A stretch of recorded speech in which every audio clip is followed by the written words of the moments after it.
देखो सीबीएसई द्वारा जो पूछे गए प्रश्न है, इस ईयर जो पूछा गया था प्रश्न, उसके कुछ हम क्वेश्चन लेकर आए हैं ऑब्जेक्टिव क्वेश्चन। देखो कितना इजी क्वेश्चन पूछा है। और सीबीएसई जो अपना पैटर्न निकाला, उस पैटर्न ने भ्रमित किया था बच्चों को। और यहाँ पर हम जब देखे क्वेश्चन तो पता चला गया उतना भ्रम में डालने की आवश्यकता नहीं थी। क्वेश्चन काफी इजी पूछा गया।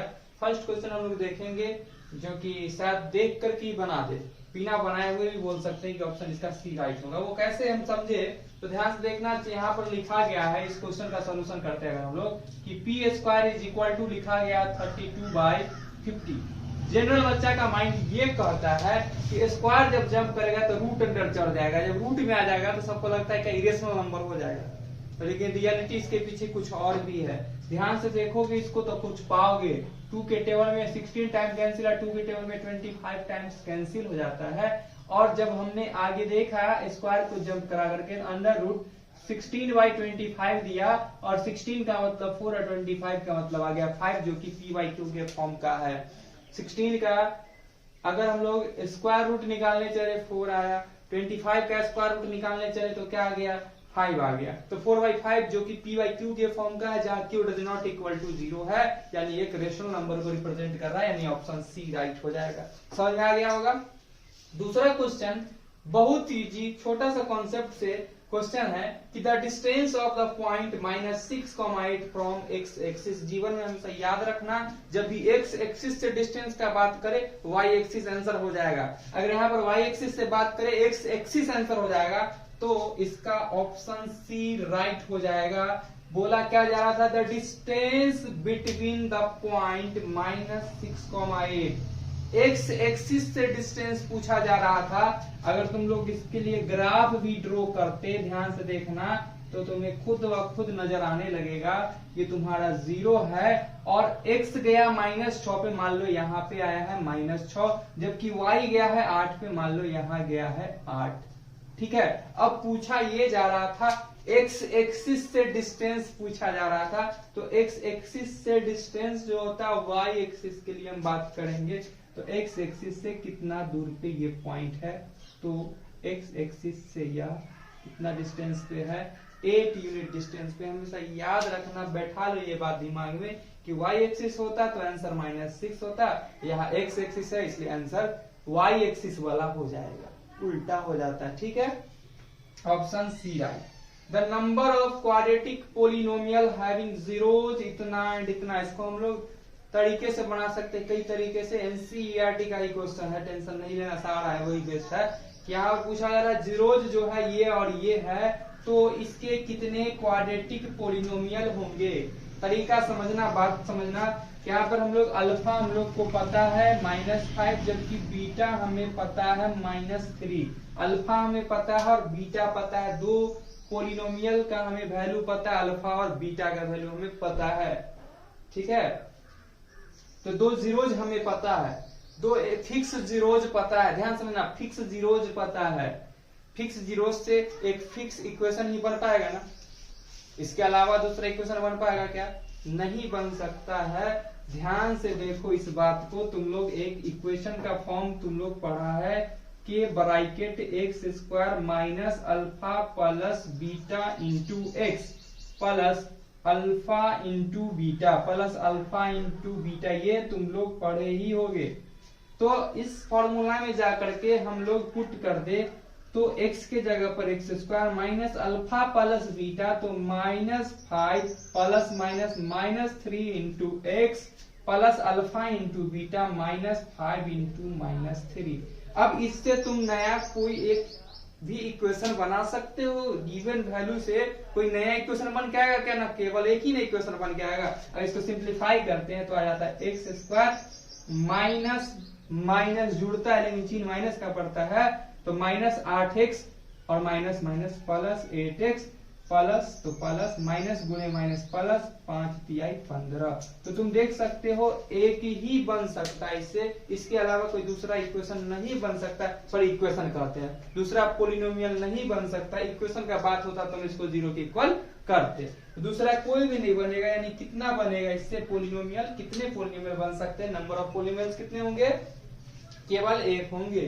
क्वेश्चन नंबर 4 उल्टा लिखा गया नीचे है, the point of intersection of the line represent by 3x minus y is equal to 3, y axis is given by. बहुत इजी क्वेश्चन, बहुत ही ज्यादा इजी क्वेश्चन है। यहाँ पर हमें बताना है कुछ बात। हम चाहेंगे तो ऑप्शन के थ्रू भी क्वेश्चन को कर सकते हैं या विदाउट ऑप्शन भी हम क्वेश्चन को कर सकते हैं। ध्यान से देखना इस बात को। तुम लोगों के पास एक छोटा सा कॉन्सेप्ट पता होगा, जब बात बोला जाता है y एक्सिस पे, तो जब बात होगा y एक्सिस पे तो x उसका क्या होगा 0 होगा, तब ना y एक्सिस पे रहा होगा। तो पहला बात हमें पता चल चुका है, या तो ऑप्शन ए होगा या ऑप्शन बी होगा, ये दोनों में से कोई होगा, ये दोनों तो होना है नहीं। अब डिसीजन हमें लेना है ये दोनों में से कौन सा ऑप्शन होगा। क्या बोला गया, जब y एक्सिस पे बात करेगा तो उसका x क्या होगा 0 होगा, तब ना y एक्सिस पे ही रह गया वो ग्राफ, x एक्सिस पे नहीं गया, तो उसका y क्या होगा, सॉरी y एक्सिस पे तो उसका x क्या होगा 0 होगा। तो या तो ये आंसर होगा या ये आंसर होगा। हम लोग वैल्यू पुट करके ये बात हम चेक कर सकते हैं। तो देखो ध्यान से, यहाँ पर अगर तुम लोग x के जगह पर देखो 3x minus y is equal to 3 है, और हमने बोला क्या जब y एक्सिस पे होगा तो x उसका 0 होता है, तो x के जगह पर हम लोग 0 पुट कर देंगे तो ये बन जाएगा 0 minus y is equal to 3। तो यहाँ से हमने देखा y इज इक्वल टू आ जाता है -3, y इज इक्वल टू क्या आता है -3। तो ऑप्शन ए में है ऐसा कि x लेने पर 0, y क्या देता है -3 देता है। ऑप्शन कौन सा राइट हो जाएगा, ये राइट हो जाएगा। तुम इस वैल्यू को यहाँ पुट भी करोगे तो 3 के इक्वल आ जाएगा। ध्यान से देखना, इसको इससे मल्टीप्लाई, x के जगह पर 0 रख दिए, 0 इंटू 3 0 हो गया, और माइनस का चिन्ह, और x y के जगह पर क्या रखेंगे -3, minus minus plus 3 is equal to 3। ठीक है, अगर कोई व्यक्ति ये ऑप्शन देता तो उसका गलत हो जाता, वो कैसे, तो यहाँ पर जैसे ही वो पुट करता 0 तो ये तो 0 हो जाता, लेकिन y के जगह पर क्या है पॉजिटिव 3 है, और प्लस माइनस -3 हो जाता। -3 कभी 3 के इक्वल नहीं होता। ऑप्शन बी तो करेक्ट होता ही नहीं। समझ में आ गया। ऑप्शन अगर सी भी जांच करके कोई देखता तो ये भी गलत साबित होता कि 3 दूनी 6। देखो ऑप्शन से ही बन रहा है क्वेश्चन, 3 दूनी 6, 6 में से 0 जाएगा तो क्या होगा 6 कभी भी 3 के बराबर नहीं होगा। ऑप्शन सी भी इनकरेक्ट होगा। अगर -3 रखते हैं तो -3 को सॉरी -3 कहते हैं -2 रखते हैं, 3 से मल्टीप्लाई करते हैं -6 आ जाता है। -6 कभी भी 3 के इक्वल नहीं होगा। तो ऑप्शन के थ्रू भी इस क्वेश्चन को हम बहुत आसानी से बना सकते हैं। नेक्स्ट क्वेश्चन, क्वेश्चन नंबर 5 जो है, the circumference of the circle are in the ratio. कोई सर्कल का सर्कमफ्रेंस का रेशियो जो है वो 4:5 है। What is the ratio of its radius, इसके रेडियस का रेशियो क्या होगा। इससे आसान क्वेश्चन कोई और नहीं होगा, आंसर डी ही होगा। वो कैसे, क्योंकि सर्कल का सर्कमफ्रेंस होता है फॉर्मूला 2πr। एक बड़का सर्कल, रेशियो बड़ा है एक छोटा है, एक छोटका सर्कल है एक बड़का सर्कल, तो छोटका सर्कल बट्टा मान लो बड़का सर्कल, इसका रेशियो है 4/5। ध्यान से देखना, रेडियस का रेशियो पूछा गया, 2π से 2π कैंसिल आ गया, r/r, small r by small r, क्या रेशियो आया तो 4:5 आया। तो उम्मीद करते तुम लोग को समझ में आएगा। नेक्स्ट वीडियो में देखेंगे हम क्वेश्चन नंबर 5 से 10। देखो क्वेश्चन नंबर 6 क्या है कि if alpha and beta are the zeros of polynomial x² - 1 then the value of alpha plus beta is what. कितना इजी क्वेश्चन है। अल्फा और बीटा का वैल्यू क्या होगा जबकि कोई पॉलिनोमियल जो है वो इसका फॉर्म जो है x² - 1 के फॉर्म का है। अगर इसका हम लोग जीरोज निकालने चलते हैं, जीरोज जो होता है वो अल्फा और बीटा कहलाता है, तो इसको 0 के इक्वल करते हैं। तो यहाँ से तुम देख सकते हो कि x² is equal to minus का 1 इधर आया तो प्लस का 1 बन जाता है। स्क्वायर जब जंप करके बनाता है तो अंडर रूट बन जाता है, तो x बराबर अंडर रूट आ जाएगा 1, यानी कि वैल्यू हमें मिल के आएगा प्लस माइनस दोनों 1 आएगा। एक बार प्लस में भी 1 आएगा, एक बार माइनस में 1 आएगा। तो एक बार अल्फा का वैल्यू मान लो कि 1 दिया पॉजिटिव, तो बीटा का वैल्यू क्या देगा -1। एक ये तरीका, दूसरा ये तरीका हो सकता है, इसको हम लोग तोड़ सकते हैं, a² - 1 को भी लिख सकते हैं 1² is equal to 0। a² minus b² पे भी ब्रेक कर सकते हैं। फॉर्मूला होता है a plus b into a minus b is equal to 0। तो x का वैल्यू एक बार में 1 आएगा पॉजिटिव, एक बार में -1 आएगा। और बोला जा रहा था अल्फा और बीटा का वैल्यू क्या होगा, तो दोनों को अगर हम लोग ऐड करेंगे तो क्या होगा 1 प्लस -1 इज इक्वल टू क्या देगा रिजल्ट 0 देगा, यानी ऑप्शन डी राइट होगा। समझ में आ गया होगा। नेक्स्ट क्वेश्चन है cos स्क्वायर थीटा बट्टा sin स्क्वायर थीटा माइनस 1 बट्टा sin स्क्वायर थीटा को सिंप्लीफाई करेंगे तो क्या आएगा। तो यहाँ पर चलो हम लोग करते हैं सिंप्लीफाई। ध्यान से देखना, sin स्क्वायर थीटा बट्टा cos स्क्वायर थीटा, ध्यान से देखना, और नीचे में sin स्क्वायर थीटा, एलसीएम क्या दे देगा इसका, तो sin स्क्वायर थीटा एलसीएम दे देगा। इस sin स्क्वायर के थीटा में sin स्क्वायर थीटा 1 टाइम्स आएगा, cos square theta as it is रह जाएगा और माइनस यहाँ से 1 हो जाएगा। ऐसा कोई भी फॉर्मूला नहीं पढ़े हैं तो हम लोग यहाँ से माइनस को कॉमन ले लेते हैं। जैसे माइनस कॉमन लेते हैं cos निगेटिव बन जाएगा, 1 पॉजिटिव बन जाएगा, तो 1 माइनस सीधा करके लिख देते हैं cos स्क्वायर थीटा बट्टा में यहाँ लिखते हैं sin square theta is equal to 1 minus cos square theta formula होता है sin स्क्वायर थीटा और माइनस पहले से लगा हुआ था तो sin square theta by sin square theta 1 times cancel, result आया -1, यानी ऑप्शन डी राइट हो जाएगा। समझ में आ गया होगा। Next question, question number 8, if P Q R triangle similar triangle ABC और पी क्यू आर दोनों ट्रायंगल सिमिलर है, जिसमें P Q is equal to 6 centimetre, A B is equal to 8 centimetre, then find the value of, हमें निकालना है parameter of किस चीज का, तो ट्रायंगल एबीसी का दिया हुआ है 36, तो बोला parameter of triangle P Q are is what. हमें दो ट्रायंगल पता है और वो दोनों ट्रायंगल आपस में सिमिलर है। तो समरूप त्रिभुज यानी कि सिमिलर ट्रायंगल का क्या होता है, हम लोग पढ़े हैं, करस्पॉन्डिंग साइड प्रोपोर्शनल होने चाहिए। हाँ, करस्पॉन्डिंग साइड प्रोपोर्शनल होगा तो सिंपल सा बात है, इसका पैरामीटर भी क्या होगा, प्रोपोर्शनल होगा सिमिलर ट्रायंगल के। तो यहाँ पर ध्यान से देखना कितना इजी लगेगा, पी क्यू सिमिलर है, इसके पैरामीटर का डिमांड किया है तो हम लिखेंगे, ध्यान से देखना, parameter of triangle A B C divided by parameter of triangle P Q R. ठीक, हमने किया पैरामीटर ऑफ ट्रायंगल एबीसी बट्टा parameter of triangle PQ R. ध्यान से देखना है, पहले पीक्यू का पता है 6, पीक्यू नीचे लिखे हैं तो नीचे लिख दिए हम लोग 6 सेंटीमीटर। समझ में आ रहा बात। अब एबीसी ट्रायंगल का पैरामीटर के लिए साइड हम लोग को पता है 8 सेंटीमीटर, यहाँ रख दिए 8 सेंटीमीटर, सेंटीमीटर से सेंटीमीटर हो जाता है cancel. Parameter of triangle ABC, parameter of triangle ABCD is 36। तो यहाँ पर हम लोग क्या करेंगे, मेरे पास जगह की कमी है, इसके जगह पर लिख देते हैं हम लोग 36 सेंटीमीटर। क्लियर है, डाउट नहीं होना चाहिए, सेंटीमीटर सेंटीमीटर कैंसिल।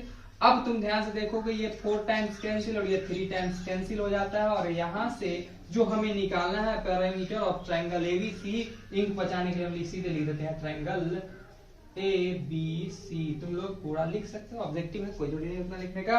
तो पैरामीटर देखो, क्रॉस मल्टीप्लिकेशन करते हैं तो 36 मल्टीप्लाई 3 सेंटीमीटर, और ये इसके मल्टीप्लाई में आता तो ये चल जाएगा इसके डिवाइड में, और 4 से 4 9 36 और 9 27 सेंटीमीटर, यानी कि ऑप्शन बी राइट होगा। क्वेश्चन नंबर हम लोग देखेंगे 9, बोला ये जा रहा, if the quadratic equation x square plus bx plus c is equal to 0 has 2 real and equal roots. जब रियल एंड इक्वल रूट्स होता है, डिस्क्रिमिनेंट क्या होता है, 0 के इक्वल होता है। डिस्क्रिमिनेंट क्या होता है, 0 के इक्वल होता है। तो d is equal to B square minus 4ac, ये हम लोग पढ़े हैं। और इक्वल रूट्स था, डिस्क्रिमिनेंट 0 के इक्वल होगा। जब डिस्क्रिमिनेंट 0 के इक्वल होगा तो 0 इज इक्वल टू 4ac आएगा। सॉरी 0 इज इक्वल टू क्या हो जाएगा, B square minus 4ac, B square minus का 4ac, माइनस का 4 इधर आया तो प्लस का 4ac is equal to B square is equal to B square. Discriminant क्या था, इक्वल था, यही ना बोला जा रहा है। ध्यान से देखो, डिस्क्रिमिनेंट क्या था, इक्वल था, तो रिजल्ट क्या आएगा, हमें निकालना है किसका वैल्यू, c का वैल्यू। जिसका निकालना है उसको ब्रेक लगा लो, तो लगा लेंगे c को ब्रेक, तो c is equal to B square, जो सट्टा सो गया बट्टा में 4a। तो रिजल्ट आ गया अपना, जो कि ऑप्शन डी में दिख रहा है, तो ऑप्शन डी राइट हो जाएगा। समझ में आ गया होगा। नेक्स्ट क्वेश्चन नंबर हम लोग देखेंगे 10 और यहाँ अप्लाई करेंगे हम लोग थेल्स थ्योरम। तो थेल्स थ्योरम में तुम लोग पढ़ा था कि जब DE इस लाइन के पैरेलल है, यहाँ दिया हुआ है कि DE जो है वो पैरेलल है BC के, तो ऐसे सिचुएशन में हम लोग क्या पढ़े थे, ये बाई ये पढ़े थे कि AD बाई DB जो होगा वह इक्वल होगा AE बाई EC के। AE बाई किसके, EC के, यह पढ़े थे ना। तो ध्यान से देखो AD इज इक्वल टू कितना है, तो AD इज इक्वल टू है 3 centimetre divided by DE is equal to कितना है, नहीं पता है। टोटल लेंथ 7 है, टोटल लेंथ 7 है, 7 में से 3 चला जाएगा तो कितना बच जाएगा, ये 4 ही बचेगा ना। तो यहाँ रख दिए हम लोग 4 centimetre is equal to, AE तो निकालना है, देख लो ना क्वेश्चन, AE हमें निकालना है। बोला then the length of AE, तो AE नहीं पता, AE एज इट इज रहेगा बाई EC तो पता है ना हमें 3 सेंटीमीटर, 3 सेंटीमीटर क्रॉस मल्टीप्लीकेशन, ये से ये कैंसिल, और यहां से तुमने देखा कि A इज इक्वल टू क्या आ गया, 3 तिहाई 9 और डिवाइडेड बाई 4, समझ में आ गया, सेंटीमीटर। ठीक है, याद 4 से डिवाइड करो 9 को, 4 से डिवाइड करो 9 को, 4 दूनी 8, 4 दूनी 8, 1 दशमलव दे के 0, 4 दूनी 8, शेष बच गया 2, फिर यहाँ 0 दे के 4 पंचे 20 कट गया, यानी कि 2.25 क्या आ गया, 2.25 सेंटीमीटर। ऑप्शन नंबर देख सकते हो बी राइट होगा। चलो इसको कर लो तुम लोग नोट।